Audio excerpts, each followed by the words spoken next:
Hey everybody, how you doing today? I'm Brittany. And I'm Craig. And today we're going to be talking a little bit about why PT isn't working for you.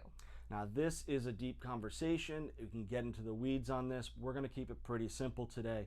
But before we start, don't forget to join our YouTube channel, subscribe to that YouTube channel at Integrated Physical Therapy, and don't forget to click that bell to make sure you get our releases as we release them to you.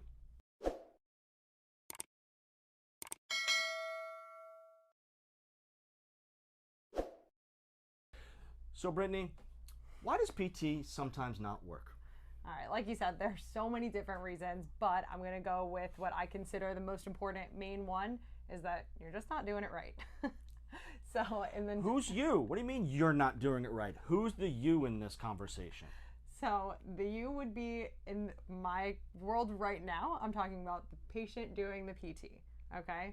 Okay. And I'm going to use the analogy because for some reason it works a lot better when we talk about diet and food. Okay. Now, let's say you're trying to lose weight. Okay. Right? And I say, okay, tell me what you're eating.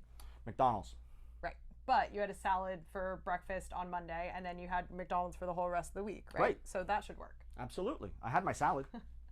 So in the same idea, if you do your exercises once on Monday and then you do your normal stuff for the rest of the week, it's not going to work. It's not a magic wand that somebody waves over your head and the second you start doing those exercises, you start to feel better. Right. It has to be repetitive and it has to break the pattern that caused you to come in the first place. So one of the things I love to tell my patients, there's 168 hours in a week. If you come to therapy for 2, maybe 3 of those hours, there's a lot of hours left over. That's 165, 166 hours left over in the rest of the week for you to, so to speak, eat that McDonald's or not do the work that needs to be done that puts you in the position to come into therapy in the first place. Most people come in because there's an ache, a pain, a tendonitis, a back soreness, a knee soreness. We do have those that come in post-surgical or an acute injury, a slip and fall or a car accident. However, a lot of our patients, the majority, come in because of soreness and pain. Those are accommodations that have happened over a period of time. So we need to take a look at that. If you come in for 2 or 3 hours a week, you got to take that home with you, do the prescribed homework, and be aware of your environment.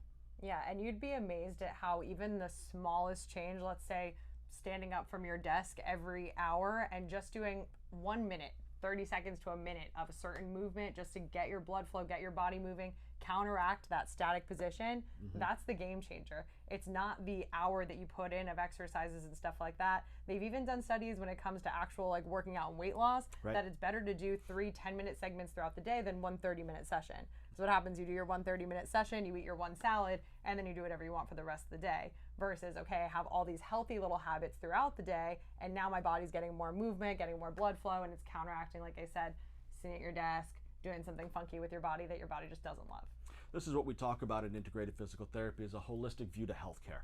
And it's not only the food in which you're eating, it's also the movement that you create in your body throughout the day. So we brush our teeth every day.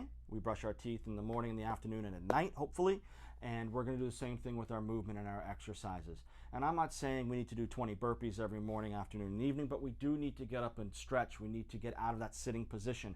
If you have a standing desk, make sure that you're standing and you're not slumped over the standing desk, right?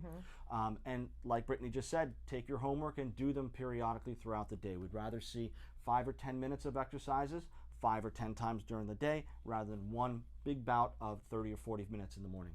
Yeah, and we talk a lot of smack about sitting for a really long time, but let's say you have a job that you stand for a really long time. Right. You shouldn't be able to do anything for 8 to 10 hours a day, all the way through and straight. Right. So if your job requires a lot of standing, there has to be something where you can either take a sit break or move out of that standing position, whether it's little mini squats, something like that, just to change up the posture of the position. If you're doing something like grocery store where you're constantly moving one direction, you have to move the other way to break out of that pattern of repetitive movement. So it's not just sitting, even though I know sitting gets a bad rap and that's what we talk about. So what we've done in this particular video right now, we're talking about you, the client, how to take that the exercises home with you, how to do them at home, how to not only do what you learn here in physical therapy, but also take them home with you and do them when you're on vacation. But now let's flip the tables. Okay. Now let's talk about the therapist. Let's talk about when Craig screws up. Let's see when I mess up or when Brittany messes up, or, listen, here's the reality. The reality is not all physical therapy facilities are the same. Not all physical therapists are the same. And you got to find what's right for you. 100%. Everybody responds differently, even to everyday conversation. You know, there's some people that you click and connect with, and there's some people that you don't. Definitely, I've had my fair share of patients who don't respond well to my personality. Believe it or not everybody likes me. And Craig the same. So you do have to find the clinic that's going to work with you and who's going to meet you where you're at. Sometimes there's clinics that are what we call those cookie cutter clinics, and they give the same exact thing to every single person, no matter what the problem is. They look more at the diagnosis. Right. The truth is, we have to look at all those other aspects. So we do have to look at their outside life, your stress levels, how you handle it, and also your mental state when you're coming in and doing your therapy. Sure. So when I first started physical therapy, back when the dinosaurs roamed 100 years ago, one of the key days in my career was when I was having a young athlete do the exact same, doing the exact same exercises that I had an older woman actually doing those exercises, and I took a step back, and actually that was 2 of the 4 patients I was seeing at the same time way back then. And I took a step back and saying, this is not really why I went into physical therapy school. This 18-year-old athlete at that particular level that he was at should be doing something very different to what this 85-year-old woman was doing over here. And the ability to take a look at them as individuals and evaluate them as individuals and what their needs were and their desires were and their goals were was such an important thing. And I made a decision that day to make a change in the way I was going to behave as a physical therapist. So our evaluations are in private rooms or one-on-one for an hour, where we sit down with you and find out what is it that you want to achieve. Is it getting down on the floor with your grandchildren? Is it playing a tennis match on a weekend? Is it playing a professional sport?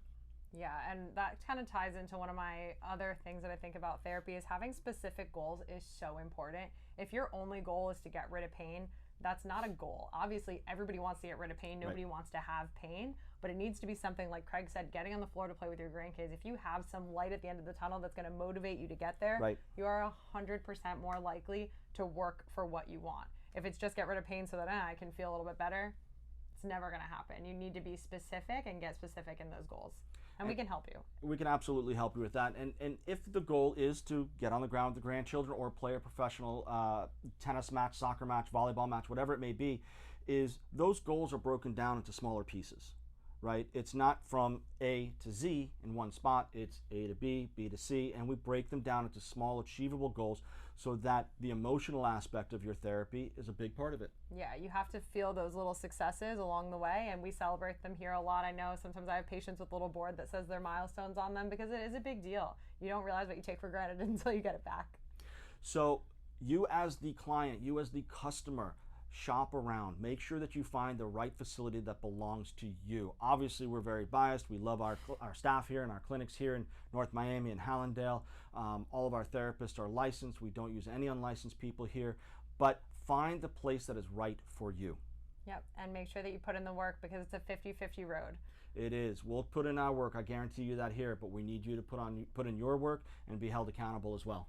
Yeah, so share your experiences with us below, whether you had good PT, bad PT, and what you think the source was so that we can try and help you out in the future. And tell all your friends, subscribe to Integrated Physical Therapy on YouTube and click that bell to make sure you receive our latest videos. Thanks for watching, guys.